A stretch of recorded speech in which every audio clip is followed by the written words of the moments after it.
Welcome to the show travel guide ತಾಣಕ್ಕೊಂದು ಯಾನ. ವೀಕ್ಷಕರೇ, ಇಟ್ಸ್ ಮೀ ಖುಷಿ. ಇವತ್ತು ಸಂಡೇ ಸ್ಪೆಷಲನ್ನು ಸವಿಯುವಂಥ ದಿನ.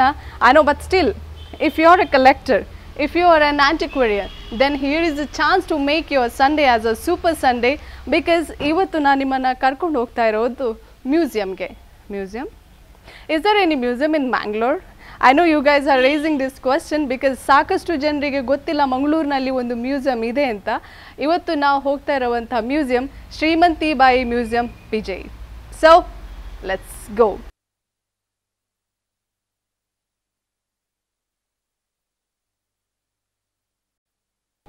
ಇದೇ ಶ್ರೀಮಂತಿ ಬಾಯಿ ಮ್ಯೂಸಿಯಂ.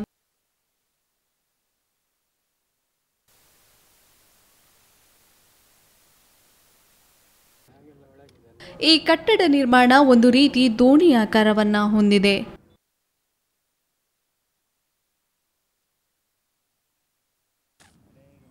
ಎರಡು ಅಂತಸ್ತಿನ ಕಟ್ಟಡವಾದ ಇದನ್ನು ನಿರ್ಮಿಸಿದವರು ಡಾಕ್ಟರ್ VR ಮಿರಾಜ್ಕರ್.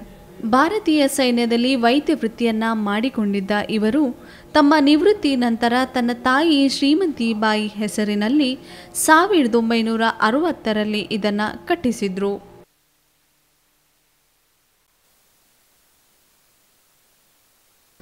ಇದು ಶ್ರೀಮಂತಿ ಬಾಯಿ ಪ್ರತಿಮೆ. ಇಲ್ಲಿ 14ನೇ ಶತಮಾನಗಳಿಂದ ಹಿಡಿದ ದೇಶ ವಿದೇಶಗಳ ವಸ್ತು ಸಂಗ್ರಹವಿದೆ.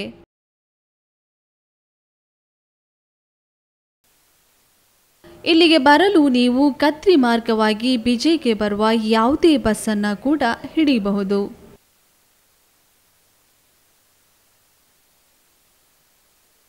ಅತ್ಯಮೂಲ್ಯ ಮೂರ್ತಿಗಳು,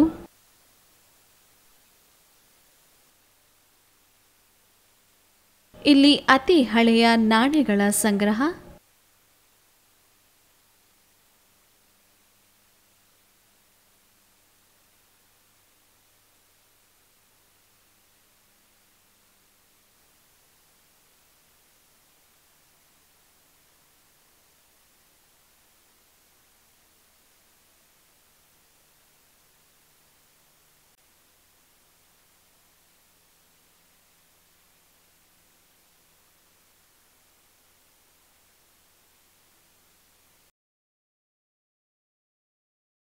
ಶಿಲಾ ಶಾಸನಗಳು, ಕಲಾಕಾರನ ಕಲಾಕುಂಚದಿಂದರಳಿದ ಅದ್ಭುತ ಕಲಾಕೃತಿಗಳು, ಅಪಾರ ಗ್ರಂಥ ಭಂಡಾರ,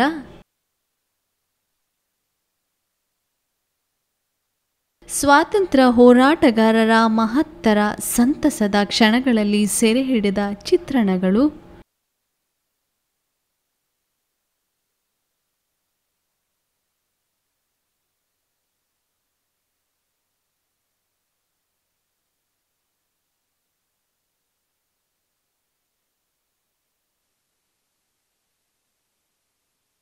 ಕಾಶ್ಮೀರದಲ್ಲಿ ತಯಾರಿಸಿದ ಅಮೂಲ್ಯ ಸುಂದರ ಮರದ ಕೆತ್ತನೆಗಳು,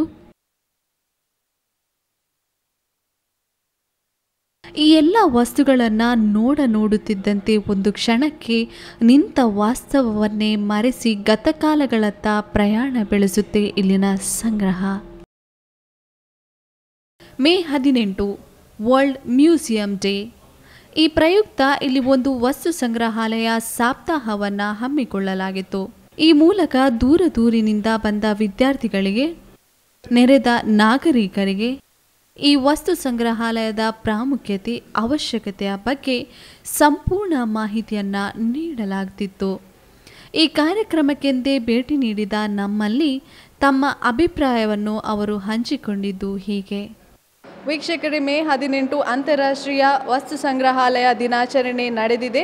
ಈ ಪ್ರಯುಕ್ತ ಮಂಗಳೂರಿನ ಅತ್ಯಂತ ಪ್ರಾಚೀನ ವಸ್ತು ಸಂಗ್ರಹಾಲಯವಾದ ಶ್ರೀಮಂತಿ ಬಾಯಿ ವಸ್ತು ಸಂಗ್ರಹಾಲಯದಲ್ಲಿ ಒಂದು ವಿಶೇಷ ಕಾರ್ಯಕ್ರಮ ನಡೆದಿದೆ. ಈ ಕಾರ್ಯಕ್ರಮದಲ್ಲಿ ಭಾಗವಹಿಸಲು ಶಿರ್ಷಿಯಿಂದ ವಿದ್ಯಾರ್ಥಿಗಳ ತಂಡವೊಂದು ಬಂದಿದೆ.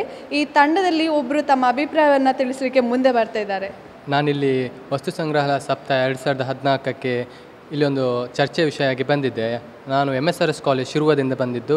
ಇಲ್ಲಿ ನನಗೆ ಮ್ಯೂಸಿಯಂ ನೋಡಿ ತುಂಬ ಖುಷಿ ಆಯಿತು. ಯಾಕೆಂದರೆ ಇಲ್ಲಿ ಪುರಾತನ ವಸ್ತುಗಳನ್ನು ನೋಡಿ ನನಗೆ ಬಹಳಷ್ಟು ಸಂತೋಷ ತಂದೆ. ಏಕೆಂದರೆ ಕೆಲವು ವಸ್ತುಗಳು ನನಗೆ ನೋಡದೆ ಸಿಗದಂತೆ ಇಲ್ಲಿ ಕೆಲವು ವಸ್ತುಗಳು ಇಲ್ಲಿ ನೋಡಲಿಕ್ಕೆ ಸಿಕ್ತು. ಏಕೆಂದರೆ ಇಲ್ಲಿ ನಾಣ್ಯಗಳು ಅಂದರೆ ಕಲಾಕೃತಿ ಇದನ್ನು ನೋಡಿ ನನಗೆ ತುಂಬ ಖುಷಿ ಆಯಿತು. ಮತ್ತು ಇಲ್ಲಿ ಇಲ್ಲಿ ಸ್ಪೀಚ್ ಎಲ್ಲ ತುಂಬ ಇತ್ತು. ನಮ್ಮ ಸರ್ ಮುರುಗೇಶ್ ಸರ್ ಅವರದೆಲ್ಲ ವಸ್ತು ಸಂಗ್ರಹಾಲಯದ ಬಗ್ಗೆ ಪ್ರಾಮುಖ್ಯತೆ ಮಹತ್ವದ ಬಗ್ಗೆ ತಿಳಿಸಿಕೊಟ್ರು. ಇದನ್ನೆಲ್ಲ ನೋಡಿದರೆ ಮುಂದಿನ ಪೀಳಿಗೆಯಲ್ಲಿ ಇದು ತುಂಬ ಉಪಯುಕ್ತವಾಗಿದೆ ವಸ್ತು ಸಂಗ್ರಹಾಲಯ.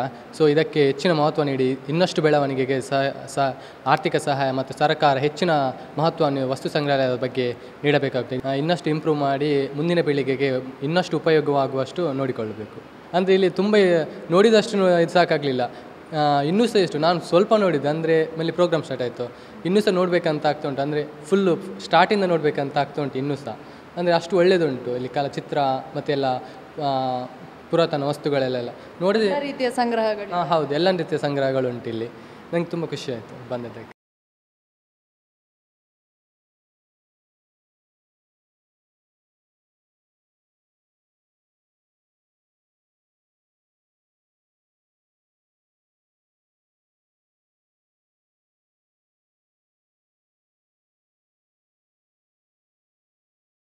ನಮ್ಮ ಮಂಗಳೂರು ಹಿಂದೆ ಹೇಗಿತ್ತು ಅನ್ನುವುದನ್ನು ಇಲ್ಲಿನ ಗೋಡೆಯಲ್ಲಿರುವ ಚಿತ್ರಪಟಗಳೇ ತೋರಿಸ್ತವೆ.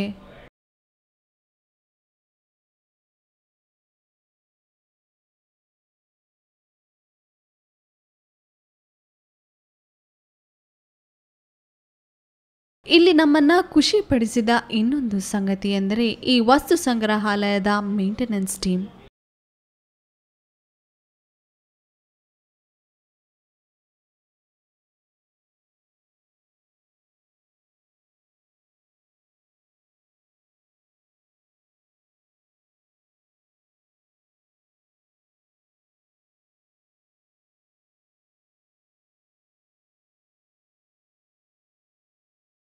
ನಾನು ಮೂಲತಃ ಬೆಂಗಳೂರಿನ ನಿವಾಸಿ, ಆದರೆ ಮಂಗಳೂರಲ್ಲಿ ವಾಸವಾಗಿದ್ದೇನೆ. ಇದು ನಾನು 17 ವರ್ಷದಿಂದ ಇಲ್ಲಿದ್ದೇನೆ. ನನ್ನ ಮಗನಿಗೆ ಯಾವಾಗಲೂ ಕರ್ಕೊಂಬರ್ತೇನೆ. ವಿದ್ಯಾಭ್ಯಾಸದ ವಿಷಯವಾಗಿ ಹಲವಾರು ಗ್ರಂಥಗಳು, ಹಲವಾರು ಶಿಲಾಶಾಸನಗಳು, ಬೇಕಾದಂಥ ಹಲವಾರು ಹಳೆಯ ಕಾಲ 16ನೇ ಶತಮಾನದಿಂದ ನೋಡಲಿಕ್ಕಿರುವಂಥ ಹಲವಾರು ವಿಷಯಗಳಿಲ್ಲಿದೆ. ಮಕ್ಕಳಾದವ್ರಿಗೆ ರಜೆ ಟೈಮಲ್ಲಿ ಇಲ್ಲೆಲ್ಲ ಕರ್ಕೊಂಬಂದರೆ ನೋಡೋಂಥದ್ದು ಬಹಳ ಇದೆ. ಸರ್ಕಾರಿ ಮ್ಯೂಸಿಯಂ ಆದ್ದರಿಂದ ತುಂಬ ಏನು ಖರ್ಚಿಲ್ಲ, ಪ್ರವೇಶ ಶುಲ್ಕ ಕಮ್ಮಿನೇ ಇದೆ. ಮಕ್ಕಳು ಮನೆಯವರಿಂದಿಗೆಲ್ಲ ಯಾವಾಗಲೂ ಬಂದು ಭೇಟಿ ನೀಡಿದರೆ ಒಳ್ಳೆಯ ಅವಕಾಶ ಇದೆ ಇಲ್ಲಿ ನೋಡೋಂಥದ್ದಕ್ಕೆ. ರಾಮಾಯಣ ದರ್ಶನಮಿಂದ ಹಿಡಿದು ಹಲವಾರು ಗ್ರಂಥಗಳನ್ನು ಇಲ್ಲಿ ಸಂಗ್ರಹಿಸಲಾಗಿದೆ.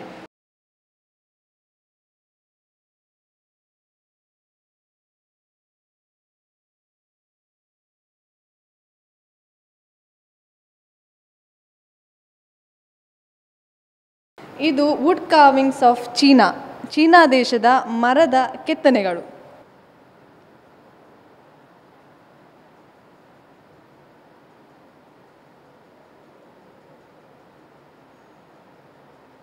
ಇದೆಲ್ಲ ಸಮುದ್ರ ಚಿಪ್ಪಿನಿಂದ ತಯಾರಿಸಿದ ವಸ್ತುಗಳು.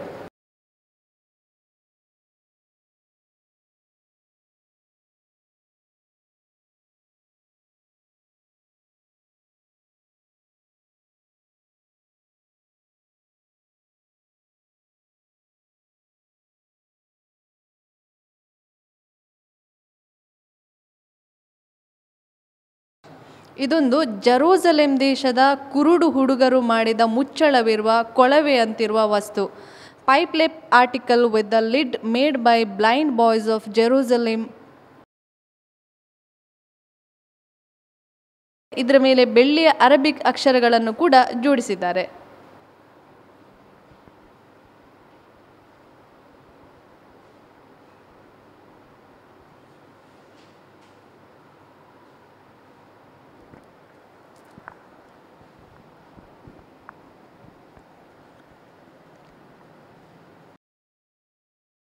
ಕ್ರಿಸ್ತಶಕ 17ನೇ ಶತಮಾನದ ಒಂದು ವಸ್ತು. ನೇಪಾಳದ ಹಿತ್ತಾಳೆಯ ಪೆಟ್ಟಿಗೆಯು ಬಣ್ಣದ ಗಾಜಿನ ಮಣಿಗಳಿಂದ ಅಲಂಕೃತವಾಗಿದೆ. Brass box with the decorative colour glasses stone from Nepal. Kadri ಮಂಜುನಾಥನ ಹಳೆ ಕಾಲದ ವಿಗ್ರಹಗಳನ್ನು, ಆಮೇಲೆ ಶಂಕರನಾರಾಯಣದ ಹಲವು ವಿಗ್ರಹಗಳ ರಾಜಮನೆತನದ ವಿಷಯವಾಗಿ ಹಲವಾರು ಪೇಂಟಿಂಗ್ಗಳು ಇನ್ನು ಹಲವು ಪ್ರಮುಖ ವಿಷಯಗಳು ನಿಮಗೆ ಬೇಕಾದಷ್ಟು ಇಲ್ಲಿ ಸಿಗ್ತದೆ. ಆಗಾಗ ಟೈಮ್ ಇದ್ದಾಗ ಬಂದು ರಜಾ ಸಮಯವನ್ನು ಇಲ್ಲಿ ಒಳ್ಳೆ ರೀತಿ ಕಳಿಬಹುದು. ನಾಣ್ಯಗಳನ್ನು ಇಲ್ಲಿ ಸಂಗ್ರಹಿಸಿಡಲಾಗಿದೆ. ಹಲವಾರು ರೀತಿಯಾದ ಅಶ್ವಗಳನ್ನು, ನಾಗರ ಹಾವುಗಳನ್ನು, ಹಲವಾರು ದೇವರನ್ನು, ಆಮೇಲೆ ಮರದ ಕೆತ್ತನೆಯನ್ನು, ಹಳೆಯ ಕಾಲದ ವಿಗ್ರಹಗಳನ್ನು ಇಲ್ಲಿ ಒಳ್ಳೆಯ ರೀತಿಯಲ್ಲಿ ವಿಷಯಗಳೊಂದಿಗೆ ಸಂಗ್ರಹ ಮಾಡಿಟ್ಟಿದ್ದಾರೆ. ಇದನ್ನು ನಿಜವಾಗ್ಲೂ ಮಂಗಳೂರಿಗೆ ಭೇಟಿ ನೀಡಿದವರು ತಪ್ಪದೆ ಬಂದು ವೀಕ್ಷಿಸಿ ಹೋಗಿ ಹಲವಾರು ವಿಷಯಗಳನ್ನ ತಿಳಿಬೋದು ಇಲ್ಲಿಂದ. ಅದಕ್ಕೆ ಬಂದವರು ಇಲ್ಲಿ ತಪ್ಪದೆ ಶ್ರೀಮಂತಿ ಬಾಯಿ ಸ್ಮಾರಕ ಮ್ಯೂಸಿಯಮನ್ನು ಭೇಟಿ ನೀಡಿ.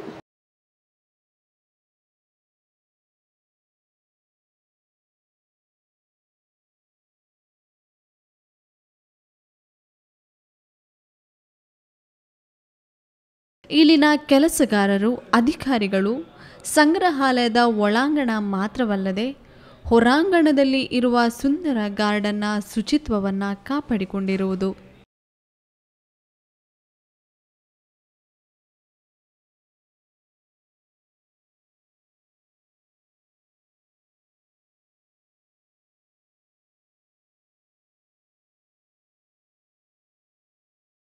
ಸಮಯ ಬೆಳಿಗ್ಗೆ 9ರಿಂದ ಸಂಜೆ 6ರವರೆಗೆ ತೆರೆದಿರುವ ಈ ಮ್ಯೂಸಿಯಂನ ವಾರದ ರಜೆ ಸೋಮವಾರ.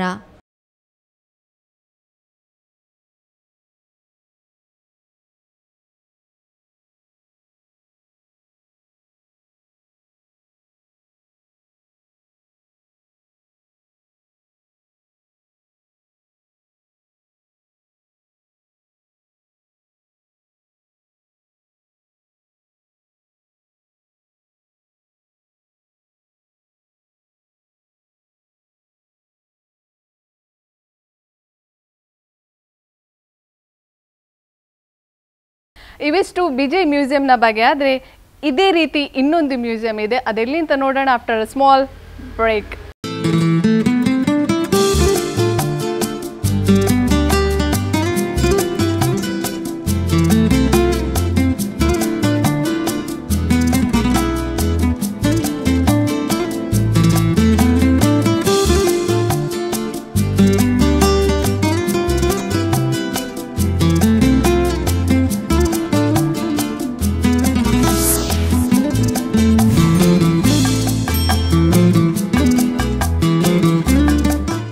Welcome back to this show. ವೀಕ್ಷಕರೇ, ನಾವೀಗ ಬಂದಿರೋದು the beautiful campus of KCES, Karnataka Christian Education Society, which is in Balmatta.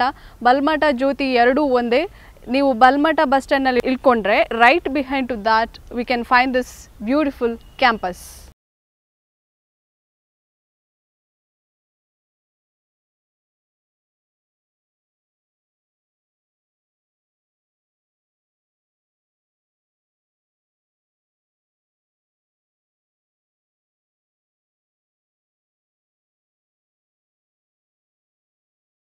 ಇದು ಕರ್ನಾಟಕ ಥಿಯಾಲಜಿಕಲ್ ಕಾಲೇಜ್ ಲೈಬ್ರರಿ. ಈ ಕಾಲೇಜ್ ಸ್ಟಾರ್ಟ್ ಆಗಿ ಸುಮಾರು 150 ವರ್ಷ ಆಗಿದೆ. ಸೊ ಅದರಿಂದ ಕಾಲೇಜ್ ಯಾವಾಗ ಶುರುವಾಗಿದೆಯೋ ಆಗಿಂದಲೇ ಈ ಒಂದು ಲೈಬ್ರರಿ ತನ್ನ ಅಸ್ತಿತ್ವದಲ್ಲಿದೆ. ಇದು ಬಹಳ ಈ ಮಂಗಳೂರಿನಲ್ಲಿ ಮುಖ್ಯವಾಗಿ ಕ್ರೈಸ್ತರಲ್ಲಿ ಬಹಳ ಪ್ರಸಿದ್ಧವಾದಂಥ ಒಂದು ಕಾಲೇಜ್ ಮತ್ತು ಲೈಬ್ರರಿ ಕೂಡ. ಇವತ್ತಿನ ದಿನಗಳಲ್ಲಿ ಬರೀ ಕ್ರೈಸ್ತರಿಗೆ ಮಾತ್ರ ಅಲ್ಲ, ಇದೊಂದು ರಿಸರ್ಚ್ ವ್ಯಾಲ್ಯೂ ಇರುವಂಥ ಒಂದು ಲೈಬ್ರರಿ ಆಗಿರೋದ್ರಿಂದ ಅನೇಕ ಪಂಡಿತರು, ಅನೇಕ ಸ್ಕಾಲರ್ಸ್ ಇಲ್ಲಿ ಆಗಾಗ ಭೇಟಿ ಕೊಡ್ತಾರೆ ಮತ್ತು ತಮ್ಮ ಶೋಧನೆಗಳನ್ನು ಅವರು ಇಲ್ಲಿ ನಡೆಸ್ತಾ ಇದ್ದಾರೆ. ಈ ಕಾಲೇಜಿನಲ್ಲಿ ಪ್ರಸ್ತುತ ಈಗಿನ ಈ ಲೈಬ್ರರಿಯಲ್ಲಿ ಸುಮಾರು 35,000 ಟೈಟ್ಲ್ ಇರುವಂಥ ಪುಸ್ತಕಗಳು ನಮ್ಮಲ್ಲಿವೆ. 35,000 ಪುಸ್ತಕಗಳು ಇವೆ. ಸೊ ಪ್ರತಿದಿನವೂ ಹೊಸ ಹೊಸ ಪುಸ್ತಕಗಳು ಬರ್ತಾ ಇದೆ.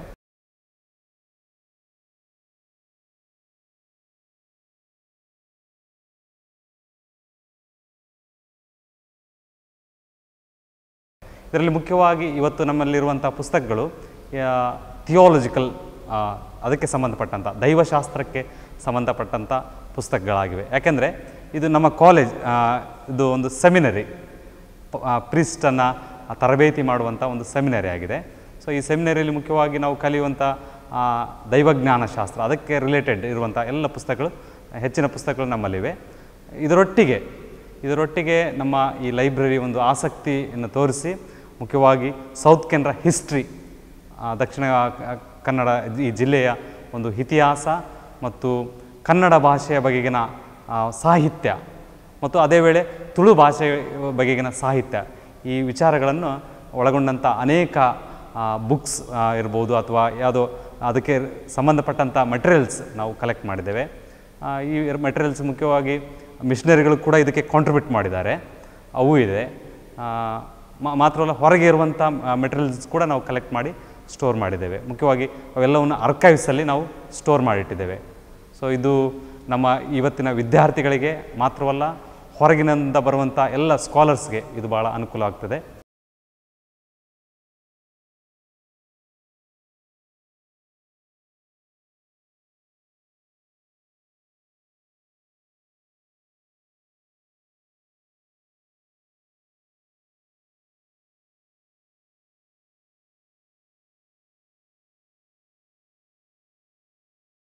ನಮ್ಮಲ್ಲಿ ಮುಖ್ಯವಾಗಿ ನಮ್ಮ ಕಾಲೇಜಿಗೆ ಸಂಬಂಧಪಟ್ಟ ಒಂದು ರಿಸರ್ಚ್ ಇನ್ಸ್ಟಿಟ್ಯೂಟ್ ಇದೆ, ಕರ್ನಾಟಕ ಥಿಯಾಲಜಿಕಲ್ ರಿಸರ್ಚ್ ಇನ್ಸ್ಟಿಟ್ಯೂಟ್ ಎಂಬುದಾಗಿ.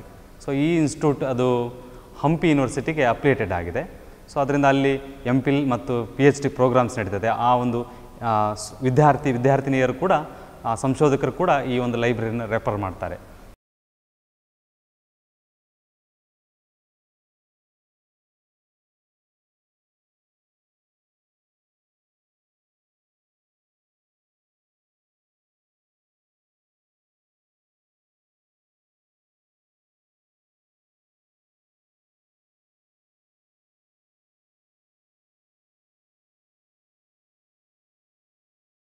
ಇದು ನಮ್ಮ ಕರ್ನಾಟಕ ಥಿಯೋಲಾಜಿಕಲ್ ಕಾಲೇಜಿನ ಆರ್ಕೈವ್ಸ್. ಪತ್ರಕಾರ ಇಲ್ಲಿ ಸುಮಾರು 100ರಿಂದ 150 ವರ್ಷ ಹಳೆಯ ಅನೇಕ ಪುಸ್ತಕಗಳ ಭಂಡಾರವಿದೆ. ಮುಖ್ಯವಾಗಿ ಕನ್ನಡ ಸಾಹಿತ್ಯ ಅಲ್ಲದೆ ಮಿಷನರೀಸ್ಗೆ ನೀಡಿದ ಕೊಡುಗೆಗಳಿಗೆ ಸಂಬಂಧಪಟ್ಟ ಪುಸ್ತಕಗಳು, ಅವುಗಳ ಮೆಟೀರಿಯಲ್ ಕಲೆಕ್ಷನ್ಸ್ ಕೂಡ ಇಲ್ಲಿದೆ.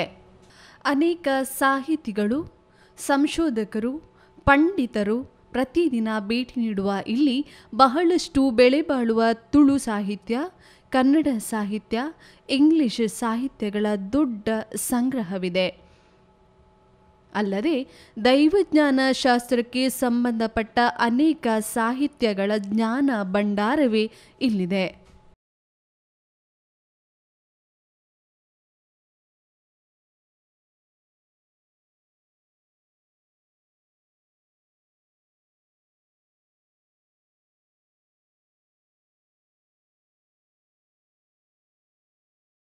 ಒಂದು ಕಾಲದಲ್ಲಿ ಮಂಗಳೂರು ಹಂಚು ಕಾರ್ಖಾನೆ ತುಂಬಾ ಹೆಸರುವಾಸಿಯಾಗಿದ್ದಲ್ಲದೆ ಹಲವು ವಿನ್ಯಾಸಗಳ ಆಗರ. ಪರವೂರಿಗೂ ತನ್ನ ಉತ್ಪಾದನೆಯ ಕದರ್ ತಟ್ಟಿಸಿದ್ದ ಕಾರ್ಖಾನೆ ಗಲ್ಲಿ ಗಲ್ಲಿಯಲ್ಲಿ ಮನೆ ಮಾತಾಗಿತ್ತು ಮಂಗಳೂರು ಹಂಚು ಕಾರ್ಖಾನೆಯ ಹಂಚುಗಳು. These are different varieties of tiles which produced by famous Mangalore Tiles Factory. ಈಗಲೂ ಕೂಡ ಈ ಕಾರ್ಖಾನೆಯ ಗಟ್ಟಿಮುಟ್ಟಾದ ಹಂಚುಗಳ ಮನೆಗಳನ್ನು ಅಲ್ಲೊಂದು ಇಲ್ಲೊಂದು ಕಾಣಬಹುದು. These are Basil Mission Tiles Work Mangalore patents. ಇಲ್ಲಿರುವಂಥದ್ದು ಬಾಸೆಲ್ ಮಿಷನರಿಗಳು ಮಂಗಳೂರಿನಲ್ಲಿ ಅಥವಾ ಕರ್ನಾಟಕದಲ್ಲಿ ಅವರು ಇರುವಾಗ ಪ್ರತಿ ವರ್ಷ ಅವರು ತಮ್ಮ ಮದರ್ ಮಿಷನ್ಗೆ ಜರ್ಮನಿಗೆ ಅವರು ರಿಪೋರ್ಟ್ ಕೊಡ್ತಾಯಿದ್ರು. ಪ್ರತಿ ವರ್ಷಕ್ಕೂ ಒಂದು ರಿಪೋರ್ಟ್. ಸೊ ಈ ರಿಪೋರ್ಟ್ನಲ್ಲಿ ಅವರು ಇಲ್ಲಿ ತಾವು ಮಾಡಿದಂಥ ಕೆಲಸಗಳು ಏನೆಲ್ಲ ಆಯಿತು, ಮುಖ್ಯವಾಗಿ ಶಾಲೆಗಳು, ಫ್ಯಾಕ್ಟ್ರಿಗಳು, ಹಂಚಿನ ಫ್ಯಾಕ್ಟ್ರಿಗಳಿರ್ಬೋದು ಅಥವಾ ಬೇರೆ ಬೇರೆ ಫ್ಯಾಕ್ಟ್ರಿಗಳು, ಬನೀನ್ ಫ್ಯಾಕ್ಟ್ರಿ ಇತ್ತು, ಫ್ಯಾಕ್ಟ್ರಿಗಳು, ಮತ್ತು ಮಿಷನ್ ವರ್ಕ್, ಮುಖ್ಯವಾಗಿ ಇವ್ಯಾಂಜಲಿಕಲ್ ಸುವಾರ್ತೆ ಸಾರುವಂಥದ್ದು, ಎಷ್ಟು ಜನ ಯೇಸುವನ್ನು ನಂಬಿದರು ಆ ಬಗ್ಗೆ ಇರ್ಬೋದು, ಮತ್ತು ಶಿಕ್ಷಣ ಎಷ್ಟು ಆಯಿತು, ಎಷ್ಟು ಜನರಿಗೆ ಒಳ್ಳೆಯ ಶಿಕ್ಷಣ, ಶಾಲೆಗಳ ಆರಂಭವಾಗಿ ಶಿಕ್ಷಣ ಸಿಕ್ಕಿತು ಎಂಬುದನ್ನು ಅವರು ಇದರಲ್ಲಿ ಮೆನ್ಷನ್ ಮಾಡ್ತಾ ಹೋಗ್ತಾರೆ. ಸೊ ಪ್ರತಿ ವರ್ಷ ಎಷ್ಟು ಶಾಲೆಗಳು ಆರಂಭವಾಯಿತು, ಫ್ಯಾಕ್ಟ್ರಿದು ಡೆವಲಪ್ಮೆಂಟ್ ಏನಾಯಿತು, ಮತ್ತು ಅದೇ ವೇಳೆ ಚರ್ಚ್ದು ಡೆವಲಪ್ಮೆಂಟ್ಸ್ ಏನಾಯಿತು, ಹೊಸ ಹೊಸ ಚರ್ಚ್ ಆಯಿತಾ, ಆ ಬಗ್ಗೆ ಅವರು ಏನು ರಿಪೋರ್ಟ್ ಮಾಡ್ತಾ ಹೋಗ್ತಾರೆ. ಸೊ ಇದು ಪ್ರತಿ ವರ್ಷದ ರಿಪೋರ್ಟ್ಸ್. ಇದು ಇಂಗ್ಲೀಷ್ಗೆ ಟ್ರಾನ್ಸ್ಲೇಟ್ ಆಗಿದೆ. ಸೊ ಅವರು ಮಾಡಿದ್ದು ಜರ್ಮನ್ ಭಾಷೆಯಲ್ಲಿ. ಸೊ ಇಲ್ಲಿರುವಂಥ ಇನ್ನೊಂದು ಪುಸ್ತಕ, ಇದು ಮುಖ್ಯವಾಗಿ ಇದು ನಮಗೆಲ್ಲ ಗೊತ್ತಿದೆ, ಕಿಟೆಲ್ ಅವರು ಕನ್ನಡ ಡಿಕ್ಷನರಿ ಬರೆದ್ರು ಎಂಬುದಾಗಿ. ಸೊ ಇದು ಕಿಟೆಲ್ ಅವರು ಬರೆದಂಥ ಡಿಕ್ಷನರಿ, ಕನ್ನಡ ಡಿಕ್ಷನರಿ. ಸೊ ಇದನ್ನು ಅಚ್ಚು ಹಾಕಿದವರು Basel mission book and tract depository. So ಅದರಿಂದ ನಮ್ಮಲ್ಲೇ ಆದದ್ದು ಇದು, Ferdinand Kittel Kannada to English dictionary. So ಅವರು ಈ ಡಿಕ್ಷನರಿಯನ್ನು ಬರೆಯುವಾಗ ಮುಖ್ಯವಾಗಿ ಧಾರವಾಡದಲ್ಲಿ ಇದ್ದರು. ಧಾರವಾಡದಲ್ಲಿ ಅವರು ಈ ಒಂದು ವರ್ಡ್ಸನ್ನು, ಅವರು ಒಬ್ಬ ಜರ್ಮನ್. ಸೊ ಇಲ್ಲಿಗೆ ಬಂದು ಅವರು ಕನ್ನಡವನ್ನು ಕಲಿತು ಪೇಟೆಗೆ ಹೋಗಿ ಈ ಭಾಷೆ ಪದಗಳನ್ನು ಅವರು ಕಲೆಕ್ಟ್ ಮಾಡಿದ್ದು ಮಾರ್ಕೆಟ್ ಪ್ಲೇಸ್ಗೆ ಹೋಗಿ, ಮಾರ್ಕೆಟ್ ಪ್ಲೇಸ್ನಿಂದ ಅವರು ಜನರು ಇದಕ್ಕೆ ಏನು ಹೇಳ್ತಾರೆ ಅಂತ ಹೇಳಿ ಬೇರೆ ಬೇರೆ ವರ್ಡ್ಗಳನ್ನು ಅಲ್ಲಿ ಕಲೆಕ್ಟ್ ಮಾಡಿ ಅವರು ಡಿಕ್ಷನರಿಯನ್ನು ಬರೆದು, ಎಟಿಮಾಲಜಿಯನ್ನು ಬರೆದರು. ಇದೊಂದು ಸಿಂಪಲ್ ಡಿಕ್ಷನರಿ ಅಲ್ಲ, ಇದರಲ್ಲಿ ಪೂರ್ತಿ ಒಂದು ವರ್ಡ್ ಬಗ್ಗೆ ಎಟಿಮಾಲಜಿಯನ್ನು ಅವರು ಬರೀಲಿಕ್ಕೆ ಪ್ರಯತ್ನ ಮಾಡಿದ್ದಾರೆ. ಒಂದು ಡಿಕ್ಷನರಿ ನಮ್ಮಲ್ಲಿರುವಂಥದ್ದು ಗುಂಡರ್ಟ್ ಹೆಸರು ಕೇಳಿರ್ಬೋದು ಹೆಚ್ಚಿನವರು. ಹೆರ್ಮನ್ ಗುಂಡರ್ಟ್ ಇವರು ಮುಖ್ಯವಾಗಿ ಕೇರಳದಲ್ಲಿ ಹೆಚ್ಚು ಸೇವೆ ಮಾಡಿದಂಥವರು. ಇವರು ಮಲಯಾಳಂನಿಂದ ಇಂಗ್ಲೀಷ್ಗೆ ಡಿಕ್ಷನರಿಯನ್ನು ಬರೆದರು. Malayalam dictionary, English to Tulu dictionary, reverend A manner.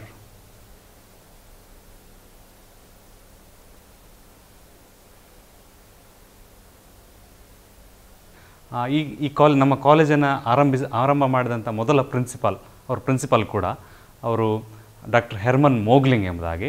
So ಅವರು ಇಲ್ಲಿ ಸಾಹಿತ್ಯಕ್ಕೆ ಬಹಳ ಪ್ರೋತ್ಸಾಹವನ್ನು ನೀಡಿದರು. ಸಾಹಿತ್ಯಕ್ಕೆ ವಿದೇಶಿಯರು ಕೊಟ್ಟ, ಹೌದು, ಭಾರತಕ್ಕೆ ಮುಖ್ಯವಾಗಿ ಕನ್ನಡ ಸಾಹಿತ್ಯಕ್ಕೆ ವಿದೇಶಿಯರು ಕೊಟ್ಟಂಥ ಕೊಡುಗೆಗಳ ಒಂದು ಕಲೆಕ್ಷನ್ ನಮ್ಮಲ್ಲಿದೆ. ಡಾಕ್ಟರ್ ಹೆರ್ಮನ್ ಮೋಗ್ಲಿಂಗರ್ ಅವರು ಮುಖ್ಯವಾಗಿ ಅವರು ಇಲ್ಲಿದ್ದಂಥ ದಾಸ ಸಾಹಿತ್ಯವನ್ನು ಅಥವಾ ಬೇರೆ ಬೇರೆ ಕನ್ನಡದಲ್ಲಿದ್ದಂಥ ಸಾಹಿತ್ಯಗಳನ್ನು ಅವರು ಕನ್ನಡದಲ್ಲಿಯೇ ಅಚ್ಚು ಹಾಕಲಿಕ್ಕೆ ಅವರು ಮೊದಲು ಪ್ರಯತ್ನ ಮಾಡಿದರು. ಸೊ ಅದನ್ನು ಕರ್ನಾಟಕ ಬಿಬ್ಲೋಥೆಕ ಎಂಬುದಾಗಿ ಇವತ್ತು ಕರೀತಾರೆ. ಸೊ ಅನೇಕ ಪುಸ್ತಕಗಳನ್ನು ಅವರು ಅಚ್ಚು ಹಾಕಿಸಿದ್ದಾರೆ ಆಗಿನ ಕಾಲದಲ್ಲಿ. ಸೊ ಇದು ದಾಸರ ಪದಗಳು ಎಂಬುದಾಗಿ. ಈ ಒಂದು ಅರ್ಕೈವ್ಸ್ನ ಇನ್ನೊಂದು ನೋಡಲೇಬೇಕಾದ ಪ್ರಮುಖ ವಿಚಾರ ಅಂದರೆ ನಮ್ಮ ಮಂಗಳೂರಿಗರು ಹೆಮ್ಮೆ ಪಡುವಂಥ, ಮಾತ್ರವಲ್ಲ ಇಡೀ ಕರ್ನಾಟಕಕ್ಕೆ ಪ್ರಾಮುಖ್ಯವಾದ ವಿಚಾರ ಒಂದು, ಅದೇ ಮಂಗಳೂರು ಸಮಾಚಾರ, ಕನ್ನಡದ ಪ್ರಪ್ರಥಮ ದಿನಪತ್ರಿಕೆ. ಇದರ ಒಂದು ಪ್ರತಿಯ ಮೊದಲ ಪುಟದಲ್ಲಿ ಈ ಪತ್ರಿಕೆಯ ಹುಟ್ಟಿಗೆ ಕಾರಣವನ್ನು ಅಚ್ಚುತ್ತಿರುವ ಬರಹಗಳು ಹೀಗೆ ಸಾಗುತ್ತವೆ. ಮಂಗಳೂರಿನಲ್ಲಿಯೂ ಮೊದಲಾದ ದೇಶಸ್ಥರು ಕತೆಗಳನ್ನು, ವರ್ತಮಾನಗಳನ್ನು ಕೇಳುವುದರಲ್ಲಿಯೂ ಹೇಳುವುದರಲ್ಲಿಯೂ ಬಹಳ ಆಸಕ್ತರು. ಬೆಳಿಗ್ಗೆ ಬಂದರಿನಲ್ಲಾಗಲಿ ಪ್ರಾಕ್ತದಲ್ಲಾಗಲಿ ಒಬ್ಬನು ಬಾಯಿಗೆ ಬಂದ ಹಾಗೆ ಒಂದು ವರ್ತಮಾನವನ್ನು ಊರಿಗೆ ತಂದು ಮಾತನಾಡ್ತಾನೆ. ಅದನ್ನು ಬೇರೊಬ್ಬನು ಆಶ್ಚರ್ಯದಿಂದ ಕೇಳಿ ಇನ್ನೊಬ್ಬನಿಗೆ ಹೇಳಿ ಸಾಯಂಕಾಲ ಪರ್ಯಂತರ ಸುಳ್ಳು ಸುದ್ದಿಯಿಂದ ಊರೆಲ್ಲ ತುಂಬಿಸ್ತಾರೆ. ಮರುದಿವಸ ನಿನ್ನೆಯ ವರ್ತಮಾನ ಸುಳ್ಳು ಎಂದು ಕಾಣುವ ಅಷ್ಟರೊಳಗೆ ಎಮ್ಮೆ ಮೊಲೆಯಂತೆ ಮತ್ತೊಂದು ಸುಳ್ಳು ಹುಟ್ಟಿಯೂ ನಿಜ ಸಮಾಚಾರ ಸಂಗ್ರಹವನ್ನು ಕೂರಿಸಿದ ಪಕ್ಷಕ್ಕೆ ಒಂದು ಕಾಗದವನ್ನು ಛಾಪಿಸಿ ಜನರ ಕೈಗೆ ನಿಜ ಸಮಾಚಾರವನ್ನು ತಲುಪಿಸುವುದೇ ಇದರ ಮುಖ್ಯ ಉದ್ದೇಶ ಎಂಬುದು. ಜ್ಞಾನದ ದಾರಿ ಎರೆಯುವ, ಬಹು ಬೆಲೆ ಬಾಳುವ ಅತಿ ಪುರಾತನ ಗ್ರಂಥಗಳು, ಸಾಹಿತ್ಯಗಳ ಸಂಗ್ರಹವಿರುವ ಏಕ ಕೇಂದ್ರವಾಗಿರುವ ಈ ಕಾಲೇಜ್ ನಮ್ಮ ರಾಜ್ಯದವರಿಗೆ ಅಲ್ಲದೆ ಹೊರ ರಾಜ್ಯದವರಿಗೆ ಈ ಬಗ್ಗೆ ಇನ್ನಷ್ಟು ತಿಳಿದು ಈ ಅಮೂಲ್ಯ ಗ್ರಂಥ ಭಂಡಾರದ ಸದುಪಯೋಗವಾಗಲಿ ಅನ್ನೋದೇ ನಮ್ಮ ಆಶಯ. ವಸ್ತು ಭಂಡಾರ, ಗ್ರಂಥ ಭಂಡಾರ, ಈ ಎಲ್ಲ ಭಂಡಾರಗಳಿಂದ ಹೆಚ್ಚುತ್ತಿ ನಿಮ್ಮ ಜ್ಞಾನ ಭಂಡಾರ. Well, it's time to sign off. It's me, Kushi, signing off. We'll be back with another picnic spot on coming Sunday. Till then, for more information and entertainment, keep watching exclusively Daiichi World 24/7 local and international channel. Take care. Bye-bye.